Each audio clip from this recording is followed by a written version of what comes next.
There we are. I think I am live.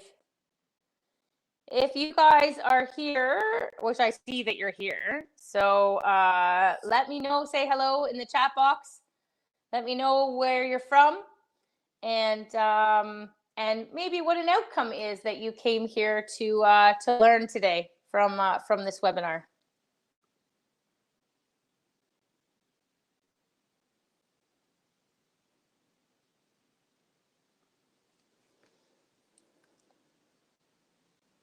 Hello, hello. Hey, Kristen. Andrea, Hitel. Hi, Sherry from Oshawa. Wondering where everybody is. I'll give it a little bit of time. So, what do they always say? Early is on time is late, and late is unacceptable. Better pick up my right drink here.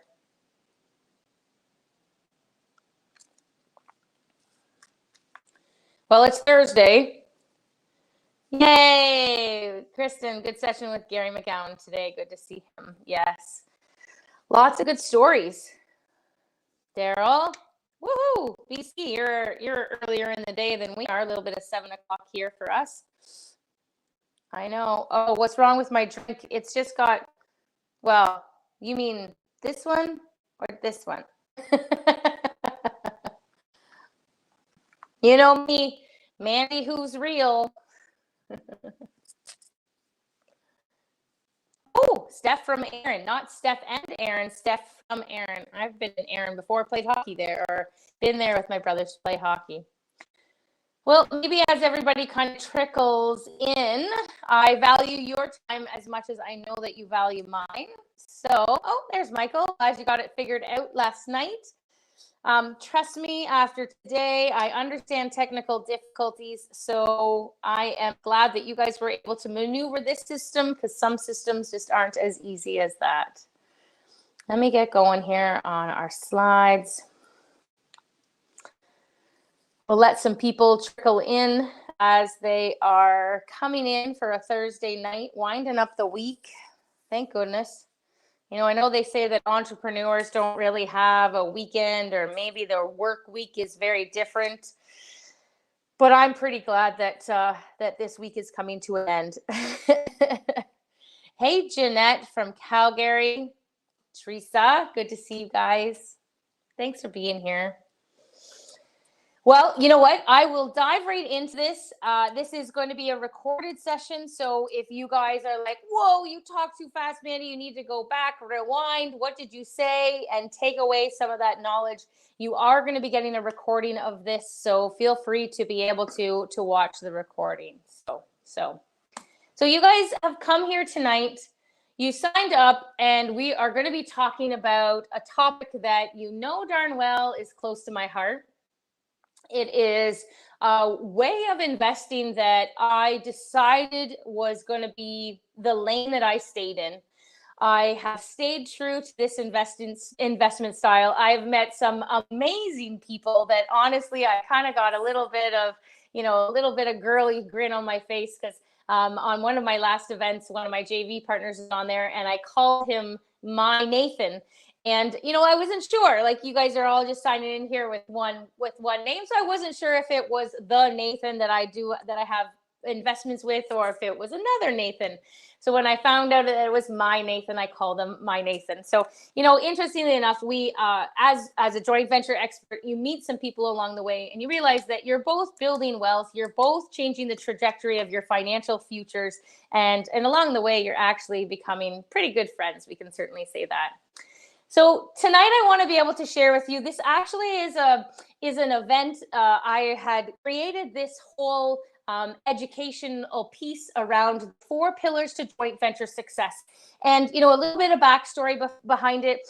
I was talking to a contractor that was trying to figure out why he couldn't joint venture. And he was like, what do you mean you don't do the work? And, and so I was like, well, what are the 4 things? What are the things that I actually do to bring together and offer joint venture and investors opportunities with me, and why they keep coming back?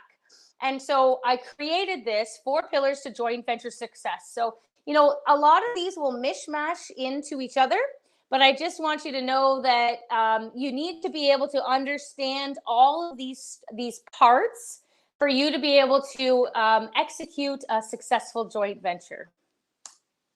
Oh, and just figure out my right buttons here to push. So if you might be thinking, how do I find the deals in 2021 in the current landscape that we're in? Maybe you're saying, I don't qualify with all the changing rules, the stress tests, the possibility of interest rates changing.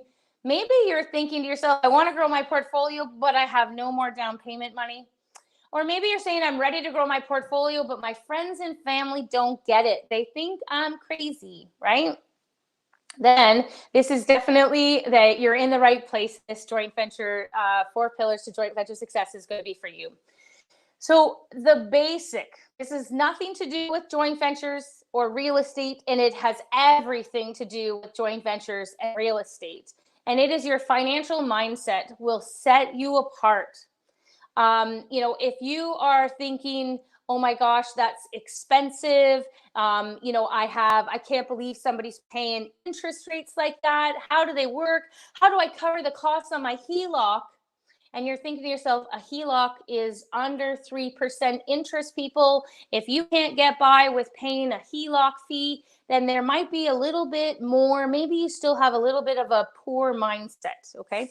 And over on the other side, you're thinking an abundance mindset. How do I help more people? How do I use the resources that I have and be able to, exchange them to other people for the form of money? Okay. So I really want you to be aware of your financial mindset. I talk about it daily. I have a joint venture mastermind, a mentorship group, and we meet every Thursday morning. And this morning it was no different. Just really making sure that you are thinking differently, that you are asking yourself some high quality questions so that you have high quality of outcome. That's definitely something that joint ventures will look for. So in the next 45 minutes, on top of these outlines, you're going to learn a heck of a lot more. You're going to learn the importance of becoming a market expert. You hear me say that a lot. I know you do. And it might sound, if you listen to a lot of my stuff, I hope you're going to pick up on, wow, I think I heard that in another video that she said. Yep, I probably did. These are going to be reoccurring ideas, reoccurring points that are just so solid to me that they've just become the foundation of what I discuss. So you're going to learn how to get a joint venture partner to say yes. You are going to learn how to showcase the value that you add as a working partner. What are your unique skills that you are going to be able to offer to joint venture partners? And you're going to learn about 4 joint venture strategies and the importance of, I guess we missed the end of that, and the importance of each one, depending on what kind of outcome you're looking for. So Jim Rohn was a mentor of mine. Not that I ever met him, but I could quote him for quite a bit of what he has said for the amount that I've listened to. And we all must suffer from 2 pains, the pain of discipline or the pain of regret. And the difference of discipline weighs ounces and regret weighs tons. Guys, today I was telling myself I just, from last night, I knew today was going to be a day full of activities, a day full of items to be able to get done, people to contact and be in touch with, and then to end it off, here we are at the end of the webinar. But it was a lot. And so I told myself, you know what, it's just 24 hours, buckle down, do what you need to do, and you're going to have touched a lot of people along the way. So I want you to know that, that we all, myself included, you're going to have a lot of days that you're just like, I can't handle anymore. I don't want to do anymore. Just push through for that day, push through for that closing, whatever it might be. You guys are going to have some good outcomes. So I am Mandy Brenham, aka the Joint Venture Queen, founder of Solutions Driven Enterprises. I guess it's different everywhere I say it. You know what? I am solutions driven. I'm an award-winning real estate investor. I received the Rain Canada's Joint Venture of the Year in 2019, the last time we had an award ceremony, but pre-COVID. I have done 150 plus investment properties, just over 50 joint ventures. We're invested into 8 cities, getting ready to go into a new city soon enough. We have 300 plus clean, safe, and appropriate units, helped 1,200 families, and I do have a real estate portfolio that has surpassed the $50 million mark since we started real estate investing in 2014. Okay, so yes, you can do the math on that. In today's world, guys, Google reviews are one of the best ways that you're going to start to build yourself as a joint venture expert. If you help somebody, guide somebody, and they say, however will I ever repay you? I really want to encourage you to be able to say, hey, could you please go to my website, go on to Google, and leave me a 5-star review? So this was Greg. He's a lovely gentleman. He called me up. He was in a bit of a mess, and we spent many hours discussing how we would be able to, get him moving forward. And so he's left a Google review. Yokov, I'm not sure. He's usually in a lot of my presentations. And he reached out one time and he sent me some numbers. And I was like, you know what? This guy's got a lot of good stuff going. And I helped him and guided him in a great direction. And he successfully got his first joint venture. So it was pretty exciting. There we are, the recipient of Rain Canada's Co-Venture of the Year, one of the biggest awards that I have won. And I guess if we were to have another award ceremony, maybe there would be some more, but who knows? That's my hubby. That's Larry, my Mr. Producer, my jack of all trades, my MacGyver. He fixes things in ways that I think only MacGyver would kind of know how to do. We bought our first house back in 2001. We scrimped and saved. We bought wieners and beans. We walked to work to save gas. And we bought our first house for $98,000. And, I think back now, I think he was asking $99,000 or maybe it was $109,000. And we were back and forth almost to a $500 amount, because for Larry and I, $500 at the time was a lot. But for the seller, he was entertaining us a little bit. So anyways, we ended up getting our first house for $98,000. We don't own that one anymore. We did try to keep it when we moved on to our next one, and the mortgage broker said, no way, you can't qualify. So at least we asked. My presentation tonight, guys, probably none other than, not unlike any other conversations that you have with me. I want to be able to say that you're going to shake up your mind. I want you to come away with a different perspective on ways to be able to look at deals, different ways for you to be able to see the value that you could bring to other people to do joint ventures. Now, my assistant Cheyenne said, I got to tell you, your whole shake up your mind, and she envisioned it was like just a shake of her mind, right? Of her head. And really, I've been shaking their whole life. When you start to embody and take on a lot of these principles and strategies, your whole world is going to be shaken. So let's start with shaking up your mind. But if it shakes off to the rest of your body, you know what? Just know, disclaimer, that might happen. Pillar number 1. 4 pillars to joint venture success. This is the pillar number 1, is the deal. The deal. What's in the deal, right? I one time had people that called. They were contemplating the possibility of a joint venture. So we hopped on a call, and the husband was looking in Calgary at new construction side by sides or duplexes where they basement suite and an upper suite, and they were brand new. And the wife was looking in Moncton, New Brunswick. I'm like, you guys aren't even on the same page. You don't know if you want a joint venture. You don't know if you want to be in Calgary, Alberta, or Ontario, or Calgary, New Brunswick or Ontario. You're not even on the same page looking for what kind of deal it is. Okay. Once I become a market expert in Sudbury, I attracted a young couple, and they purchased 3 assets. So, once you are able to hone in and become the expert that you are, people will come to you. So don't be following, somebody says, I'd like a property in Toronto, and you uplift all you've got, and you go to Toronto just to be able to satisfy what this person needs. And they're like, oh no, I changed my mind. I think I'd like to be in Hamilton. Like, you're not going to follow your joint venture around. You are going to be secure in the asset that you have chosen. Okay. Don't reinvent the wheel when it comes to the deal. You just need to be able to know that success leaves clues, and this has been done and been done many times. And you don't need to go a different direction. You just need to go the same direction that other people have gone. Okay.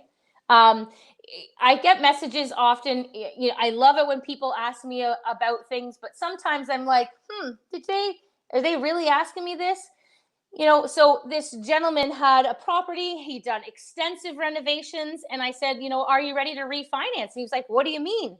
Like, can I refinance for another purchase? He says. And I was like, yes, you can refinance. That's the BRRRR model.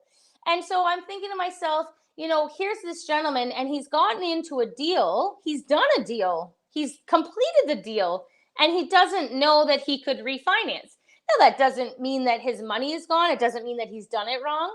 It just means that the potential for more he was leaving on the table because he didn't have a clear idea of what the deal was going to be and the strategy when he started. Okay. I often say to people, I myself invest in this community. Okay. That is a great way for you to be able to build confidence in people as you are attracting joint ventures. You are becoming that market expert. And you just say, I myself would invest in here. On my show today, the Mr. Gary McGowan, that is exactly how he attracted his first joint venture partner, was to be able to say, I'm going to buy these properties. Do you want to come with me? One of my JVs bought 4 deals in Midland. This was so funny. And they actually had to Google where Midland was. They bought into me because of the market expert that I had become. Okay. Now, to this day, they make a trip to Midland and we have a beautiful dinner and we drive around all their properties and then they head home. It's a good tax write-off dinner. They get to see their assets. And yep, you know what? They don't need to know where Midland is. You don't have to fly halfway across the country if you're going to invest from another province here.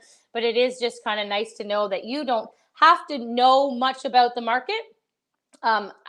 When you're a joint venture capital partner investing, you're investing in the person that has the opportunity, that has the deal.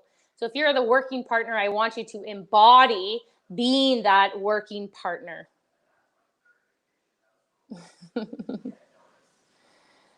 Pillar number 2, the partner. What comes first, the property or the partner? And I had a gentleman on my show that kind of had a little bit of a differentiating piece, but I'm going to stick to the fact that I have transacted on, over 100 properties. And I still to this day have a little smirk on my face if I see a great property and I go, oh, but I don't have a partner. And I get a little bit disappointed when I have partners lined up and I'm like, oh, but I don't have a property for you. So I actually think it's a really perfect balance of both.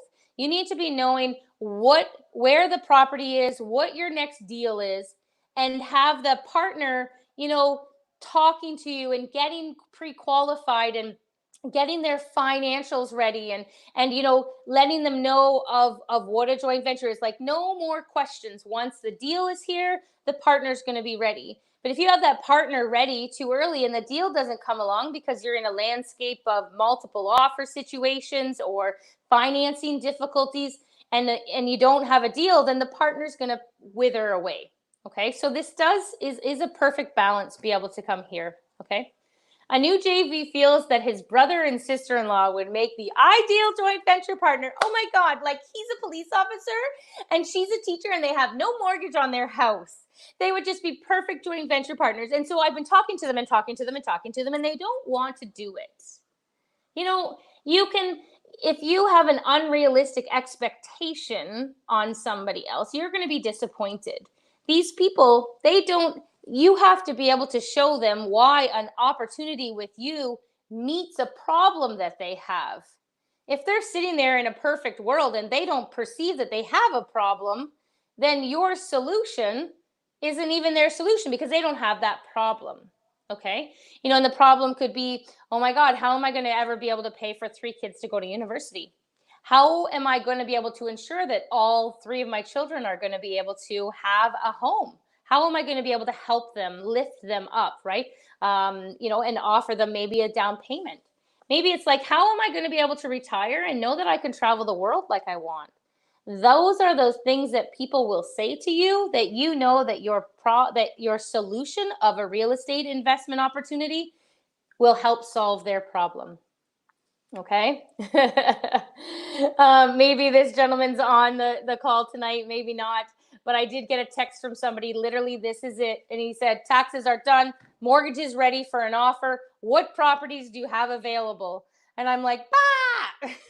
I need to go find some properties. I need to be able to make sure that these opportunities are there, because the partners are out there right now. Okay.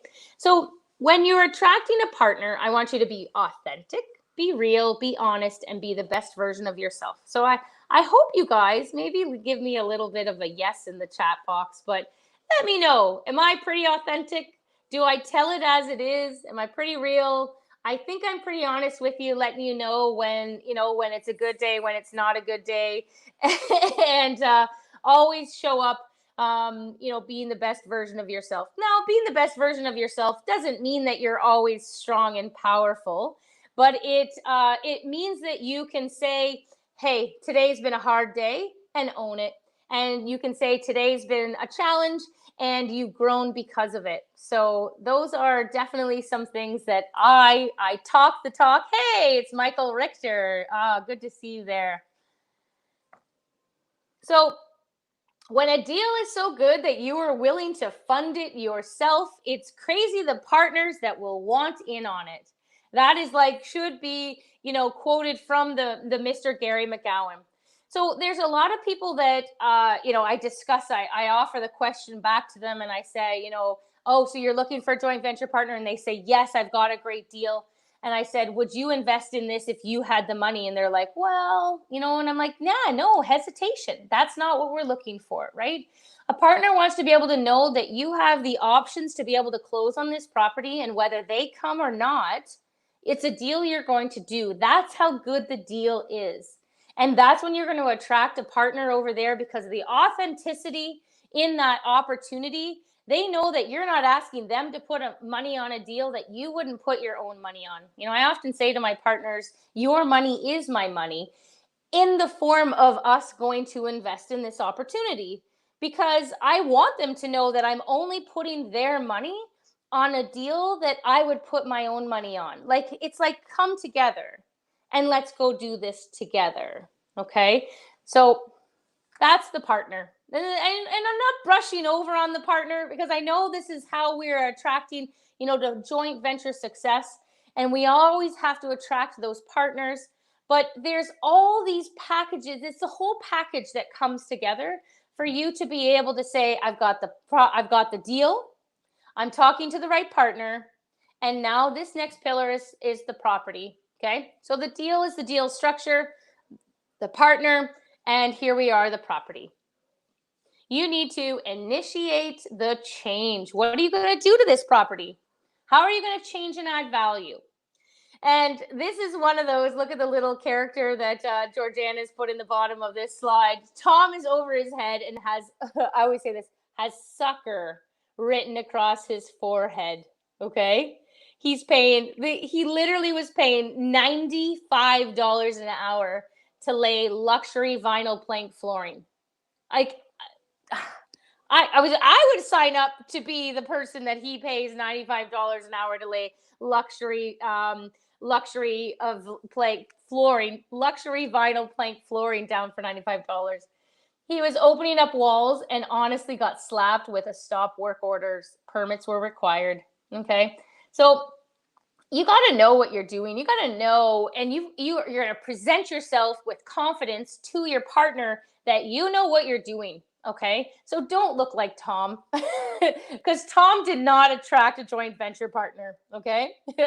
When I started, and actually this was our very first duplex conversion. And we did a vertical split, like Ryan Carr explained and talked a lot about. When I walked onto the job site of this property and somebody said, oh, look, there's the boss. And I had to look over my shoulder, and I'm thinking, they're talking about me, right?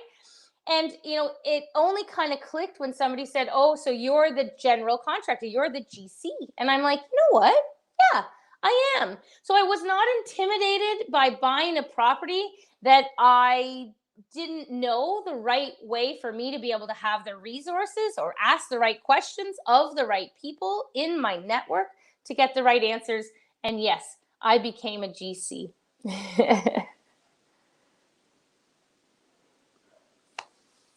So how can you add value? How can you, as a working joint venture partner, add value? Well, you can become the project manager or the general contractor. Okay, so you're going to be the one that's orchestrating the team. You are going to be overseeing when people are coming and going and materials that are needed to be on site. That is a great way for you to be able to add value to a property.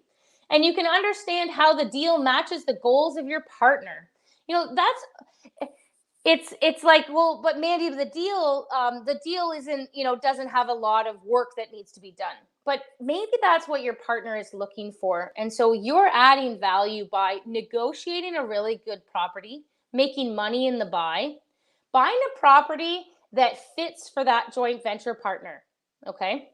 So, the property, when you're attracting joint venture partners, does not have to be the most decrepit, falling over property on the street. No, by all means. I'm not asking you to sign up for that big of a property to be able to undertake. You don't need to do that.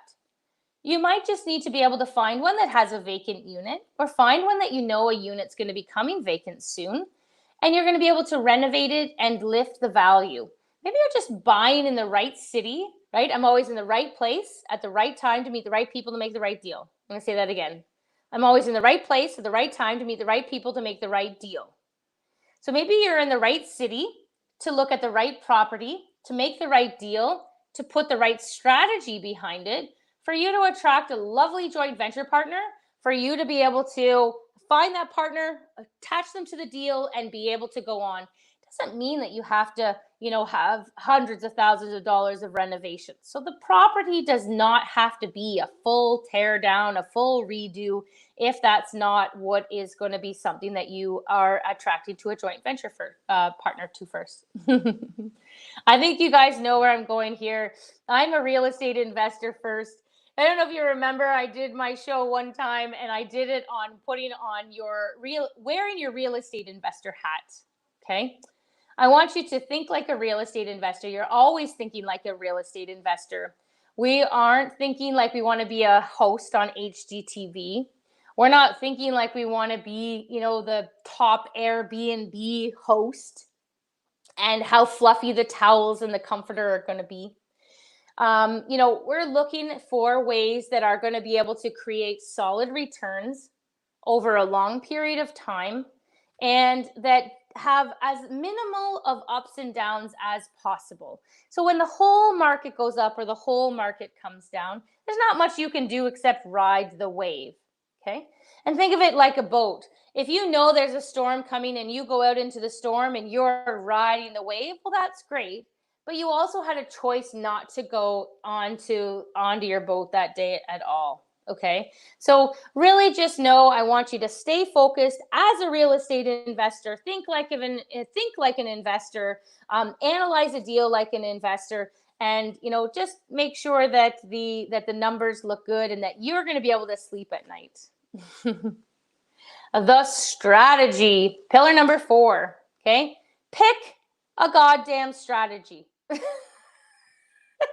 There is honestly nothing worse than hearing somebody who has one idea today, 6 months later, they're doing something else, and then they're doing this, and then they're doing that, right? You hear somebody, they're sending out wholesale flyers.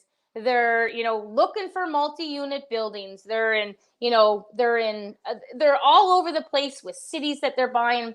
Hey, if you're just doing this on your own and that's been working for you, great. But we're here talking about the 4 pillars to joint venture success.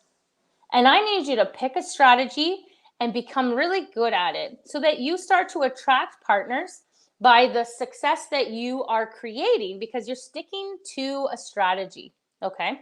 So pick it. What is it going to be? So I I have my favorites for when it comes to joint venture partners. And so I think you guys are understanding this whole presentation today is specifically around you becoming an active working partners to be able to attract joint venture partners. Okay. So my favorite strategy, the strategy that has been able to, have me to be able to buy a lot of properties, attract a lot of joint venture partners who have honestly, my Nathan, we bought a property in January and we just refinanced it. I redid the numbers and our return on investment is 120%. We've already refinanced. And that's not what the original pro forma looked like, but that's because we did a small BRRRR. We didn't open any permits. We didn't take down any walls. We didn't add a secondary suite.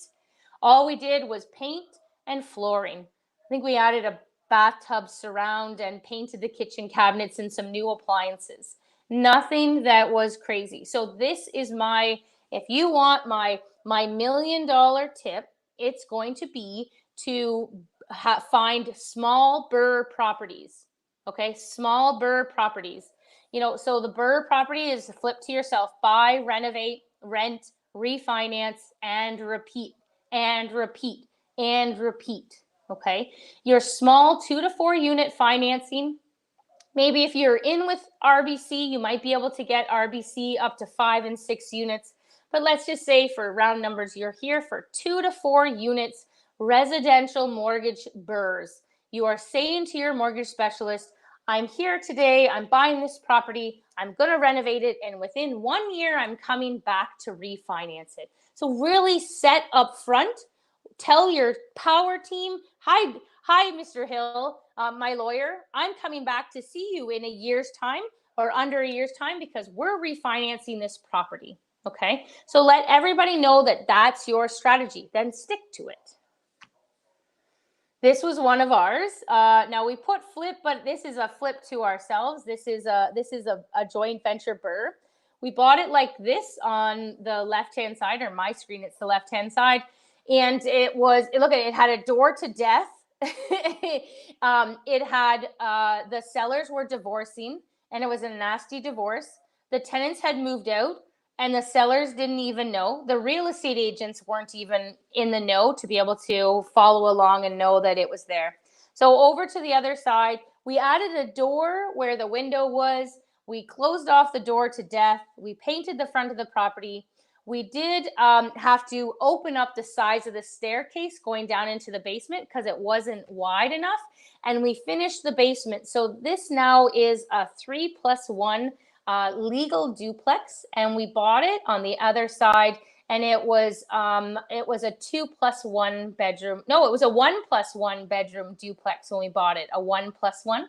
And we made it a 3+1. So this was a really good property. My partners and I still own it today.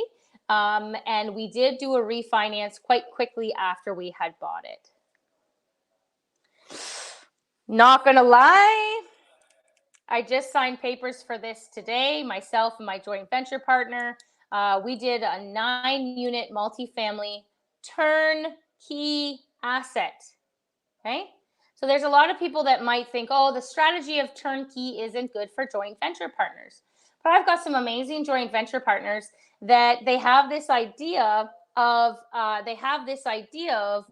what their properties are going to look like. And that's what I go and find. And they're turnkey, they're beautiful, they're purpose built. There's 2 doors and a unit upstairs and a unit down. And this 9-plex was exactly what my joint venture partner was looking for. I went in, I fell in love. We saw so much of it. We didn't even have to see all the units because it was just so well maintained. So I really just don't want you to underestimate that turnkey assets are still a great way for you to be able to attract joint venture partners too, okay? I will get to your questions in a bit. I see you guys are asking some questions, so I will certainly get to those. Okay, so pick your strategy and stick to it. Now, please note, I did not write on here on the 4 pillars to joint venture success to do flips. I'm not a big proponent of flipping with joint venture partners. That doesn't mean it can't be done. That doesn't mean there's not some people that have some success. I just know how hard it is for me. And I figure if somebody's going to come in and get a traditional mortgage and we're going to sell the asset within 12 months, at least that'll be the hope, then, and they've got to bring in, money for the down payment. We're splitting a lot. I'm doing a heck of a lot of work. And maybe I can find an alternative way to be able to fund my deals outside of joint venture partners. If you want to bring in a joint venture partner and split equity, by all means. Other one that I have not included on here, but I am happy for me to be able to present it to you and you to go and do your own research on, would be RTOs, rent to own. There are some amazing people in our network. Rachel and Neil Oliver with Clover Properties have an amazing rent to own business. And if you would like to find out more on the opportunities that you might be able to have with them, either as an investor or to be able to joint venture with them, please feel free to reach out. Here's another Google-roo. I'm not sure if this is necessarily about this strategy, but this lady, Miss Vicky, called me and she was brainstorming strategies for any circumstance. Speaks to years of practical experience. Oh, that's what she said about me. I'm a creative thinker when it comes to structurally mutually beneficial partnerships. Okay, so be creative. Don't be stuck in a box. Your joint venture partners don't want you stuck in a box. I actually recently do a quote. I hope you guys know that all those quotes that we put together are quotes of things that I say very often. You can follow me on Instagram to be able to see those quotes, or on my Facebook page. And one of them was that, joint venture partners are attracted to your ability to solve their problems and to think critically and come up with resolutions or options, right? I am solutions driven. And I really want you to know that that is one of the skills and what you have that's attractive to a joint venture partner is being able to solve problems. Okay, don't get stuck. Live, eat, and breathe it. Talk it and walk it. Be your strategy. Okay. We know wholesalers who are just amazing wholesalers. We know rent-to-own people who are just specialists in what they do. I am known as a joint venture queen. Yes, I do joint ventures. There's lots of other ways to fund deals, but I've stuck to my lane and I live and eat my strategy. I do small, multifamily, 2 to 4 unit BRRRR properties.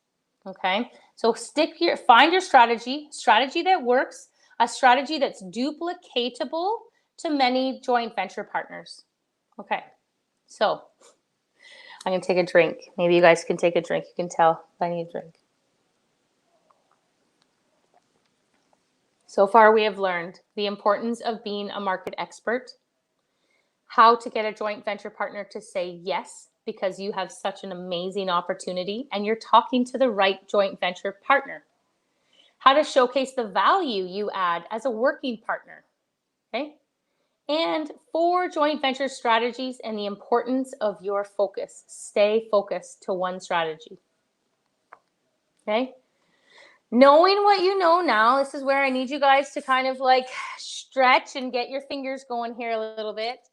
Leave me a note in the chat box. Did you see the advantage you have now knowing what the 4 pillars to joint venture success is? So leave me a yes. Were you happy that you came to my webinar today? Spent so far 40 minutes of time learning strategies of ways for you to be able to attract joint venture partners. Can you see how what I showed you today will help you grow your portfolio?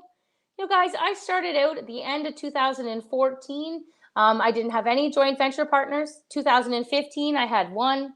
2016, I bought 16 properties. 17 properties. 18, I kind of slowed down a little bit, but I made up for it in 2019, 20, and here we are in 2021. Okay, so joint ventures are an amazing way for you to be able to build your portfolio once you understand that it is about you, but it's about your joint venture partner. Okay, so even if you just use a fraction of what I've showed you today, would you say that it was a well worthwhile 40 minutes of time to be able to come here with me today? Has your mind been shaken a little bit like the snow globe that Mandy has gone by? I was chatting with my bookkeeper the other day, and I was letting her know I was doing some a little bit of stuff. And I kind of envisioned. I said, like I'm like the tornado, and you're like the person coming and cleaning up after me. And she just laughed, but it is honestly the truth. Would you like to, if you'd like to spend a little bit more time going deeper and further into the ones that I've showed you? You now have to decide. You have a choice to make. Are you going to go home and pretend that you didn't learn this and be scared and hide inside and go and check MLS and realtor.ca? Or are you going to go and put an offer together, create an opportunity, find a property online, create a pro forma, put together that offering, and put it out there? Are you going to let people know on social media that, gosh darn it, you are attracting joint venture partners? Well, I hope you do, because once you've learned this, you can't unlearn it. Okay.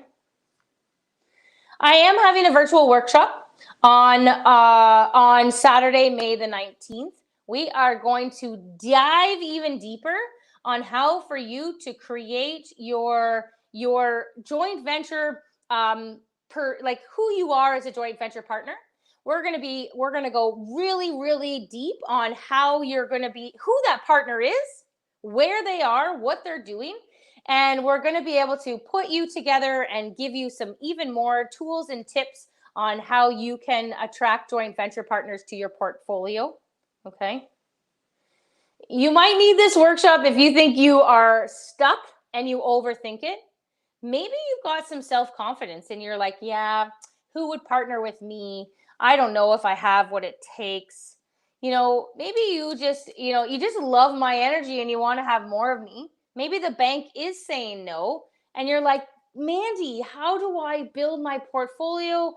I'm not there yet with my financing, or maybe I'm maxed out on my financing and I just want to be able to buy more properties because, gosh darn it, I love real estate. Do you have that? Maybe you have a spouse. Maybe this will be my next one. Maybe you have a spouse that has said, you're not allowed to spend any more money on real estate. And you go, any more of my money? And he says, yes, no more of your money on real estate. And you go, okay, I'm going to attract joint venture partners and I'm going to spend their money on real estate. So maybe that's number 6. If you want to blast off with the growth of your portfolio, I'm telling you guys, in the last 6 years, I have grossed, my portfolio, my wealth has gone up by more than $1 million a year by the power of joint ventures. Like I feel like saying here, like, listen to me here, people. I'm telling you that there is power in joint ventures. And if you want to be able to build your wealth, it is time for you to turn to joint ventures because, gosh darn it, it worked for me. Okay, I can have fun at the end of the program. There's lots of, you're going to learn about your unique ability to attract partners. You're going to learn how to be a master negotiator, role play. We're going to role play. I'm going to put you outside of your comfort zone because, gosh darn it, inside your comfort zone might feel all warm and cozy, but there's not much growth going on in there anymore. So let's get you outside of your comfort zone. Okay.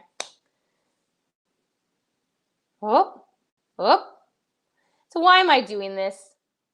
I am offering out the knowledge that I have. Guys, here we are in 2021.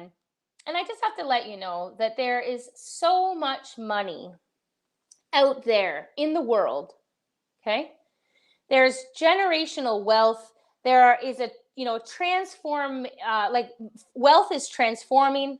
It's going from generation to generation. People are making more money. And people are waking up to the fact that they want control of their financial future. Now, here we are on this side. And we need to be able to offer them a vehicle that says, hey, come and work with me so that your money can be invested in real estate. The money doesn't have enough places to go. The money is looking for safe, secure places to be able to invest it. And I need your help. I need your help. And I said this at the beginning of 2020. It was the last time that I did a live presentation. It was at the Durham REI. And I stood up and I said, I need your help. I need your help because there is more money out there than there are people who are educated enough to be able to know how to put that money to work safely and securely within real estate. So as you become and grow into the potential joint venture partner that I know you can be, that I know you want to be, you have a duty. You have a duty to be able to put that money of other people's to work safely and securely in real estate. So please don't wake up every day and think, oh, I don't really want to do this. It's not about you. This is not about you. I wake up and I make sure that my partner's properties are looked after. I make sure that my tenants are looked after in properties that I own. I make sure that the staff that I have that now oversee the management of all of the assets that we have are looked after. So your duty is to be able to come and help me. I need your help to be able to put all of this money that's out there looking to be secured by real estate. I can't do it all by myself. And so I'm looking to be able to create a team of joint venture specialists around me. And if that's something that you guys want to do, then you know what? We can start by a 1.5-day event next week on the 19th coming together. Okay. I'm ready to pass on my knowledge. The Jedi has said that it's time. So I think that's it for me. I am here for a while. Yes, Mr. Michael Richter, I do have a big vision. Yes, I do. You know I do. And if you guys want to, yeah, it's cool. I love my big vision. So I'm going to stop sharing my screen here. This is about at the end when we say that's it. Presentation is over.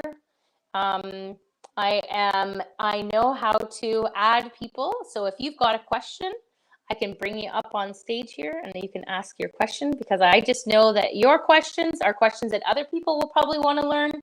And I could probably ramble on for a heck of a long time when it comes to real estate. But yeah.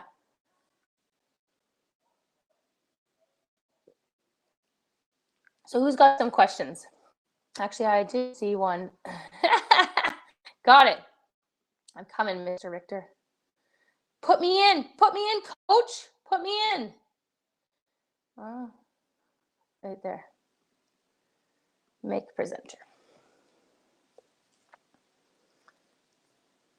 Do you see that?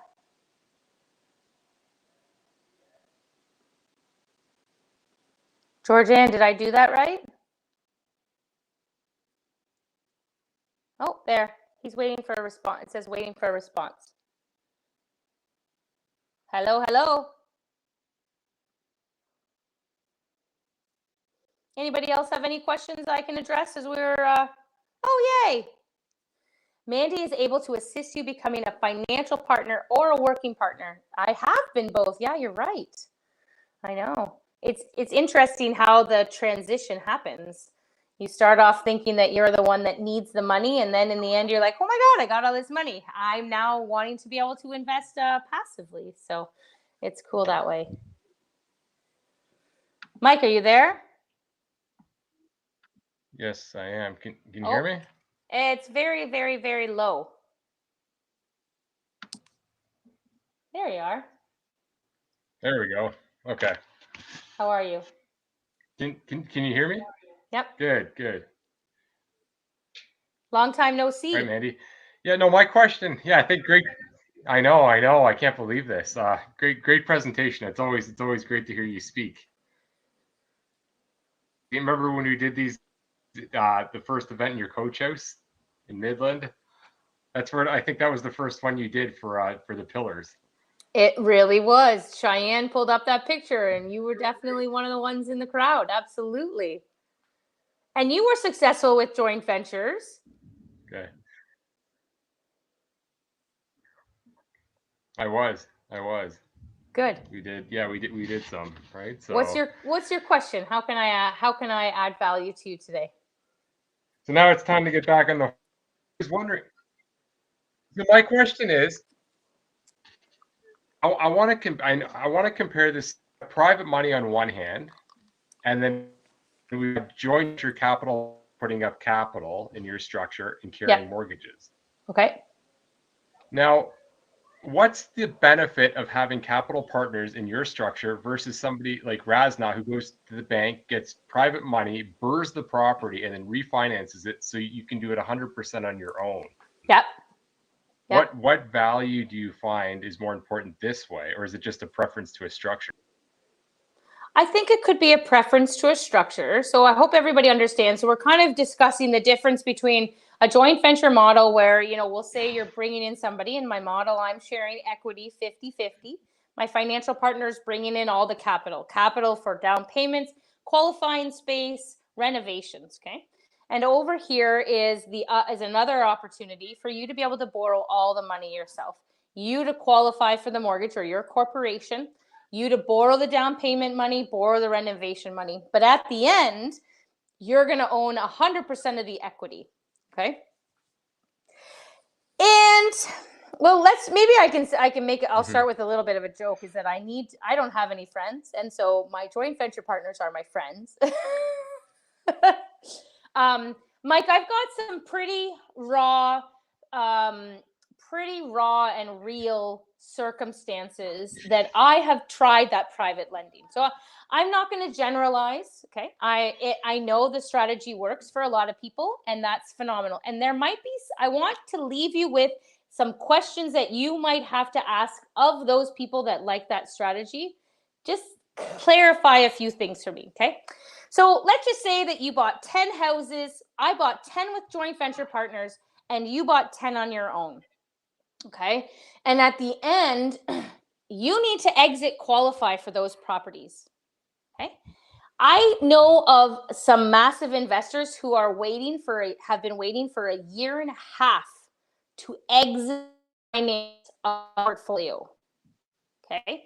This 10 properties that you have in corporation, I'm not going to paint you a picture that it's like a walk in the park to try and get exit financing for these. Mm-hmm. So as much as you're talking about private financing as an entry into the property, I really want you to think about the exit strategy into these are going to be long-term buy and holds. I'm going to exit finance. So let me just share that with you. So I'm over here. I got 10 people. They've qualified for the mortgage. We've refinanced the asset. We know they can.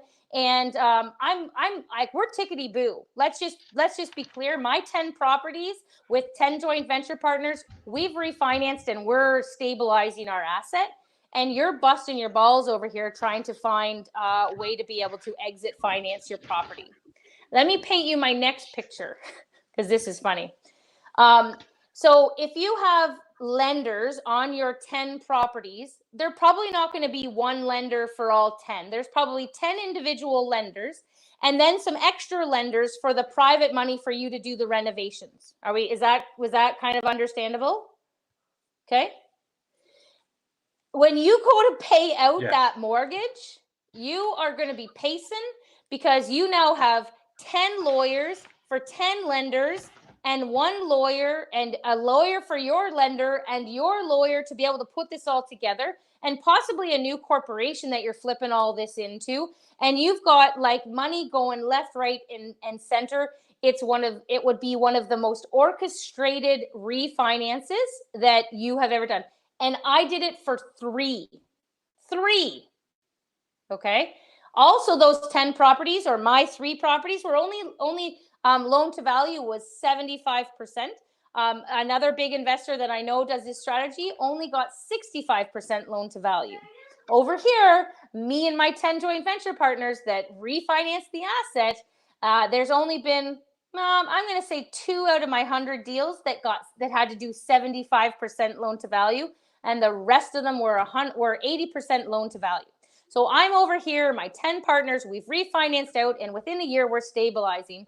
You over here are probably like 65, 75% loan to value. You've got quite a bit of equity sitting in your property, and away you go.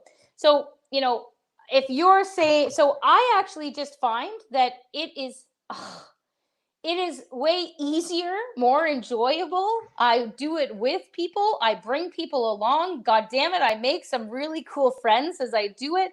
And I can scale over here, you either have to have a solid person on your team that's able to support you and believe in you and whatnot, because there's my 3 properties that I exited financed out of 100% loan to value. Was one of the most stressful purchases of my life, like refinances I've ever done. Okay. Whereas over here, tell me, could you do 30 properties with private money? Because I can do 30 joint venture deals. So it's also scalable. So you might say, oh, well, I have 100% of 10 properties. And I say, well, I have 50% of 30. So in the end, you might be, I don't think there's a right and wrong way, but I just know that I enjoy the strategy of bringing people along. And it's a way for me to be able to find a way to help the many, for service to many leads to greatness. There. Well, it's well said. No, that's good. No, you shot a totally different light on it. I didn't see it like that. Okay. Oh, for sure. Thanks, Mandy. I know. Everybody talks about private money, but it's not necessarily. It's a great way. I mean, I'm borrowing private money to complete a project. Like, you can still borrow private money. I really, really, really want you to think, how am I going to exit finance this property? Because it's not easy. It's not easy at all. Mm-hmm. So, yeah. Okay, good question. Okay. Does anybody else have any? Right, You're welcome, Mike. We got to chat soon. What did I see here? Vishal, Mandy, what would be the best way if you are just getting started up and looking to enter the market? Can I reply and ask you a few more questions? Is this a property for you, like your first ever property? Or are you saying, no, I have a few on my own and I want to be able to invest with a joint venture partner? Because if I were to tell you you're looking to get started and enter into the market, I'm telling you to go and invest where you have enough capital. So go into a market, maybe Windsor, go a little bit further outside of the GTA and buy a multifamily. So 2 to 4 units. You're going to finance that through a lender. I advise Scotiabank. I love Scotiabank. I love RBC. And those are the first 2 that I would start with. Yep, you're fine to do it in your personal name. That's probably an easy way to get started. Again, I'm not an accountant. I'm not a lawyer. I'm not a mortgage broker. But, the majority of people can start and buy their first rental property in their personal name. And I think it'd be a great way for you to be able to buy a duplex, spread out some of your risk in case one tenant doesn't pay. You do have 2. Maybe some light renovations if a tenant happens to move out, and you're able to go in there and add value by painting and, changing out some handles and replacing appliances, new knobs on the kitchen, things like that, but nothing that you need to go too deep into or get too involved time sensitively. Now, here's my advice. I have a young nephew, Mr. Ethan, who is, ready to buy his first home, talking about becoming a first-time home buyer. Here's a little bit of a prediction that I have looking forward into the future. I am going to suggest that 2 new home buyers, 2 new couple, we'll call them young couples, buy their first home together. And that first home is going to be a duplex. And they're going to live, one's going to live upstairs, one's going to live down. They're going to own it 50-50. They're going to go into a joint venture to be able to buy this asset. And probably live in it for at least a year and follow along, add value, renovate it a little bit, touch up their units. And then, as the market changes and they pay down some of the mortgage and they create their credit to be good, then they can refinance that asset and each take 50% of the lift and go and buy their first properties, their homes, if they wanted, maybe 2 years. It might be 2 years that they would have to live together. And then they get to keep that duplex. So it's just a way for people to, when people say, oh, prices are going up, how are her first-time home buyers ever going to get in? Guess what, guys? Pivot is the word. And, if this is one way that people are going to be able to pivot, then great. So I would say that, starting your first property to start off, being a duplex is a great way for you to be able to get going. Andrea, what is the monthly maintenance fee on your pro formas? If the property is in good shape, do the unused maintenance fees come back to the investor? They don't necessarily come back to the investor. Just envision it that the income goes into the property, the expenses come out, and then those line items on the pro forma, like vacancy, like maintenance, they just kind of accumulate in the bank account. And if it's not vacant, we don't have to worry about vacancy. And if there's no maintenance, we don't have to worry about maintenance. But it's nothing too long, and next thing you know, the fridge is gone. And that takes up 3 months worth of maintenance. Okay. So it's not paid back to the investor. It just kind of continues to accumulate in the bank account.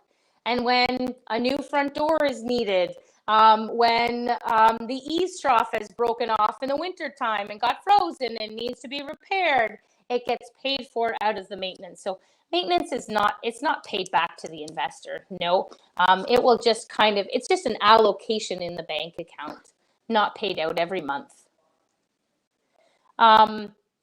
Catherine, how do you find the properties? Yeah, good question. I work with a very specific investor-focused realtor. I have a very specific, I have a very specific property that I look for. So I'm not all over the place. I'm not new condos and I'm not townhomes. I'm looking for semi-detached or single-family properties, typically with 2 to 4 units that might have the potential for me to find a vacant unit that I can renovate. The possibility of a vacant unit that doesn't need to be renovated, but that I can set current market rents. Or that I can find, properties that are undervalued, under rented, that I can increase the rents as the tenants turn over. Possibly get creative with some strategies for me to be able to ask for some cash for keys or offer a tenant to be able to move to one of my other units so I can renovate this one and increase the rents. So I get pretty creative that way, but I do work with a very specific real estate investor focused realtor. I don't think I've ever bought a wholesale property. Not that I'm against wholesalers. I just know that my realtor knows what I buy. My realtor, because she knows what I buy, we're able to buy more of it. And I'm also a really good client to work with. Okay, let's kind of be clear and talk about that a little bit. I want you to be a good client. I don't want you to be an asshole. You can ask questions, but if you already asked this question and you're just asking again because you forgot the last 3 times that they've explained it to you, if you get in there and you are overanalyzing and overanalyzing and overanalyzing, at the 11th hour you pull out of your 5th deal, you're not a good client. And so I just want you to think, if a realtor gets an opportunity that comes to them and they're thinking to themselves, who do I call that will be able to know that this is going to be a great opportunity for them? And you've turned away from 5 deals at the 11th hour, you're probably not going to be on the top of their call list. Okay. So if you're looking for a realtor in all of Ontario, I'd be happy to be able to reach out, direct message me, and I will connect you to my realtor who has connections across Canada. And I always say this way, when we let them know that you want the deals like Mandy gets the deals because you want to show up to the table like I show up to the table, then realtors will want to work with you and the deals will come. Again, maybe some wholesalers are good, but if you want a duplicatable system, then you're not going to be waiting around for a deal just because it's $20,000 or $30,000 less. It's almost the time that I also want to tell you guys about, people are waiting for the home runs, and in baseball, a double is a really good hit. So while you're on base, potentially waiting for that home run perfect pitch, I'm just doing double after double after double after double after double. So please don't always look for the home run deals. I want you to understand that doubles are really, really good. The odd single just to get on base, does anybody know my motto for what do I say about 2021? What's my motto for 2021? If anybody know, I'm going to wait for a little bit. I will make sure that I tell you guys. But I'd love to know if anybody knows what my motto is for 2021. Let me go back here. George.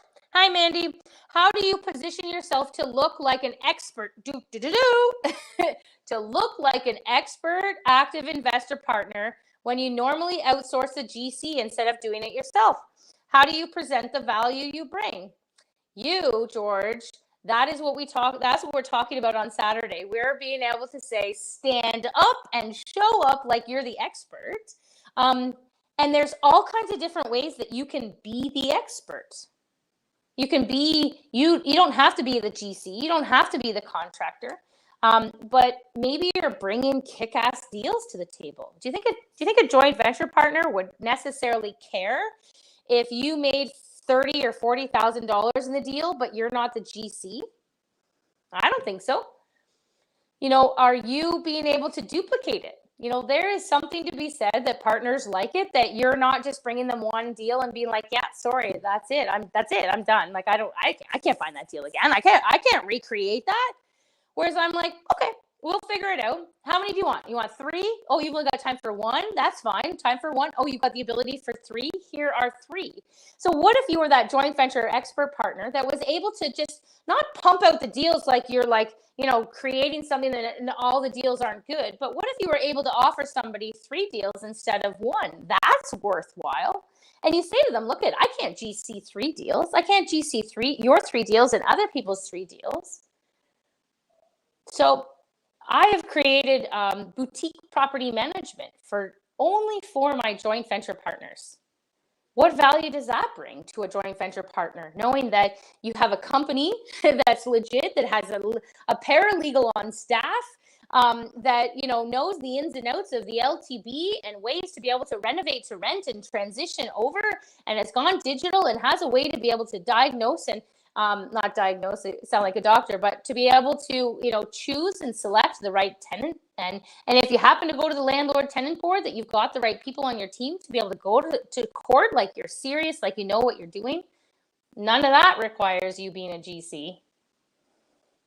So come on Saturday and we are going to build your investor resume.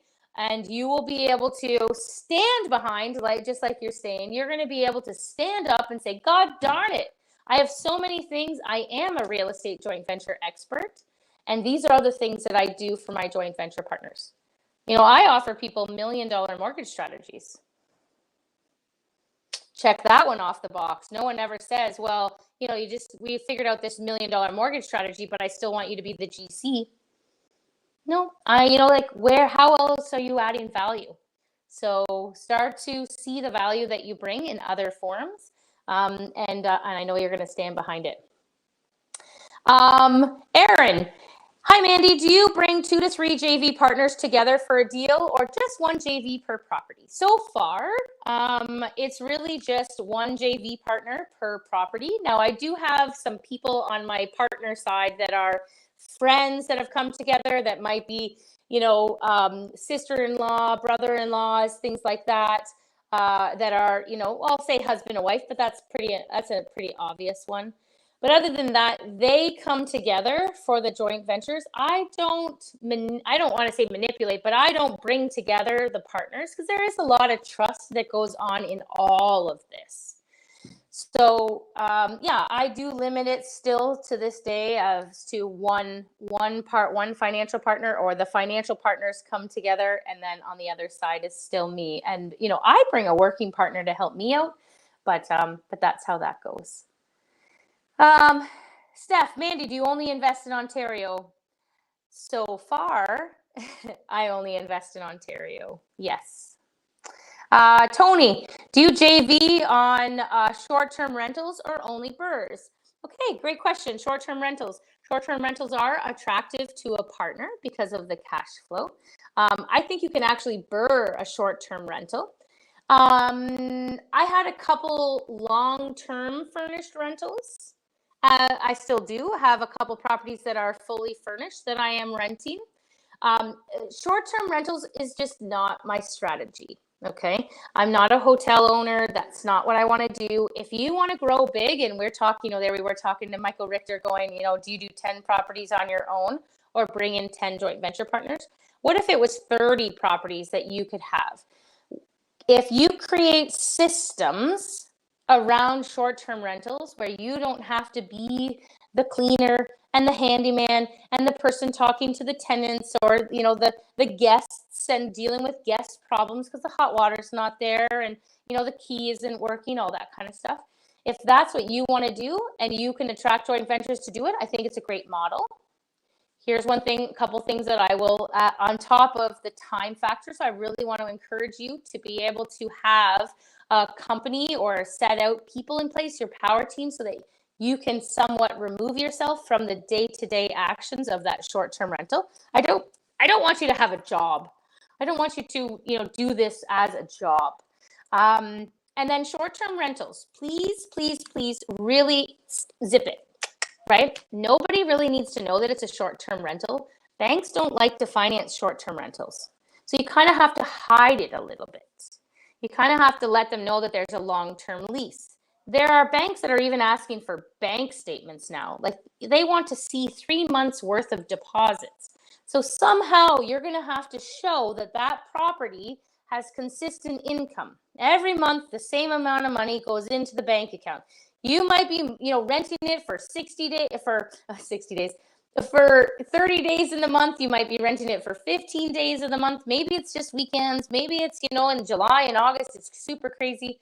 But over here in the property account that I always call it, I want you to be depositing the same $2,000, $2,000. Even though 1 month you might make 10 and 1 month maybe you only make 1,000. I want you every month to be putting $2,000 into a bank account so that that's the bank account you can show the bank to say, yes, we have a long-term rental and this is what it is. Okay, so really be cautious on financing short-term rentals right now. Cash for keys. How many months of rent do you offer? Do you also offer moving costs on top of that? Well, I want to say the famous real estate answer is it depends. I need you to talk to your tenants. What do they want? What's their living situation? What's their rent? Where are they moving? Can you help them move? What's the problem that you can solve? So, in today's day and age, paying a tenant cash for keys, if they've got no place to go, they're like, your money's no good to me. I don't want to go anywhere.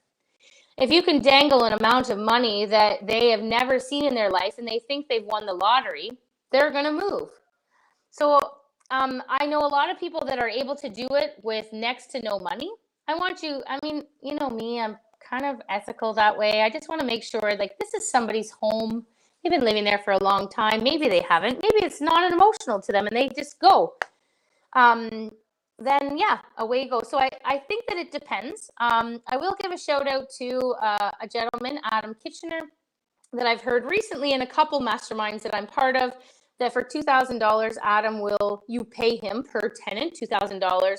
Now that's his cash for keys would be over and above that, but that he would be able to, help you out and be an expert on your team to be able to see if he's able to encourage some movement of tenants within the buildings that you bought. So Adam Kitchener, you're welcome. If a little bit of a shout out here to you. Okay. Kristen, your reputation and relationship management are key. Yay. Thank you for the detailed answer, George. I will see you on the 19th. Yes, trust me, it's going to be worth it. Catherine, are you available for a call? If you're looking to be an investor, absolutely. And if not, and you want to be a joint venture expert like me, come on Saturday. Come on Saturday, and for $100, guys, you're gonna have lots of access to me, lots of opportunities to be able to ask some questions, and let's get you growing your portfolio. Emily, how long do you typically have the JV relationship for? What if your partner wants to sell? That's a great question. You know what? Again, this is a relationship, and so if it's a good time in the market and it makes sense, you can sell. If it's not a good time in the market and the market is down, or, there's circumstances going on and it's not a good time to sell, don't sell. my typical joint venture is for 5 years. I am contemplating 3 years because of how crazy the appreciation is. And I just want my partners to know that if this was something that they did and they're ready to transition on, that we're not emotionally connected to the, I mean, we're emotionally connected to the asset, but we're not so emotionally connected to it that we can't sell it. Okay. Now also keep in mind, if you have 3 properties and one of those is with a joint venture and they want to sell, you might be like, well, now my portfolio is going to go from 3 to 2. That's, 30%, more than 30% of your portfolio gone. If I have a joint venture partner that wants to sell, that's 1% of my portfolio that's gone. Less emotion. Doesn't mean that it's not an asset that I'm like, oh, I love that asset. I love those tenants. I think it's a great property and I want to own it forever. But if it doesn't match my joint venture partner's financial strategy anymore or the growth that they're having in their portfolio, then we just kind of let it go. Okay, Tony, am I right to think that it's better to be the working partner versus the money partner as far as being able to scale? Yep. Yeah. I mean, typically my financial partners are like, they're professionals. They're amazing people. Like, they don't have the aspirations to become full-time real estate investors and whatnot. And they've got cash. And they've got cash that they're like, crap, what do I do with this now? I viewed a property the other day and somebody was like, oh my God, I can't believe they're asking $3 million for this property. Who would ever pay that? And I said, do you want to know who would pay that? And he was like, yeah, who? And I said, somebody that has $3 million sitting in a bank account right now, making 0.5% interest. And they can buy this apartment building. And, even if they sit on it and, it just that appreciation rate now, like appreciation in Midlands, like 15%. Now, that's not guaranteed. That's not a strategy that I'm sitting here encouraging you to do. And it's not the percentage that I would ever put on a pro forma. But there are people out there that have cash that are looking to invest in real estate, but never really want to become full-time investors at all. And then once they've run out of mortgage qualification, and here's the other thing with me, a lot of my joint venture partners, people have in the industry think that, oh, well, if I have 2 or 3 mortgages, that's the max that I could get. I had that question yesterday. What if I've maxed out on my mortgages and I can't qualify for a mortgage for a joint venture opportunity with you, Mandy? And, true Mandy style, I said, I'm going to call your bullshit because I bet you haven't maxed out. You just don't know that there's other alternatives for financing. Good night, Steph. So then, part of what I do as a working partner is I strategize with my financial partners to be able to build their portfolio, probably bigger than they would be able to do on their own. Okay. And I build it with confidence. And I build it with solid assets that are going to, nobody's going to lose a blink of eye of sleep over.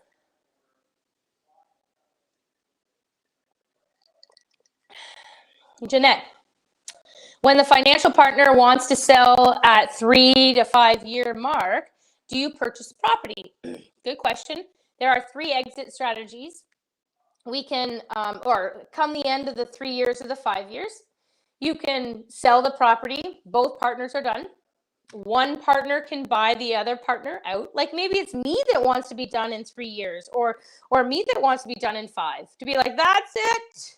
I'm moving to Mexico, or I'm, Turks and Caicos. I'm moving my money all down to the Bahamian Islands. Okay. So maybe it's me that wants out and my financial partner might be buying me out. The other option is that we could refinance the asset and pull out any equity, and we can both stay in the asset.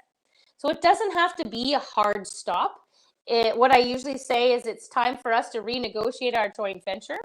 Maybe, maybe there's just some things that we need to re-talk about, but the asset is solid. Everybody gets their money back, and away we go.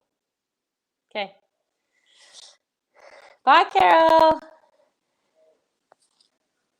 I can go back and see if there's any more questions or if anybody else has anything else that they would like to know. I'm going to switch from water to wine.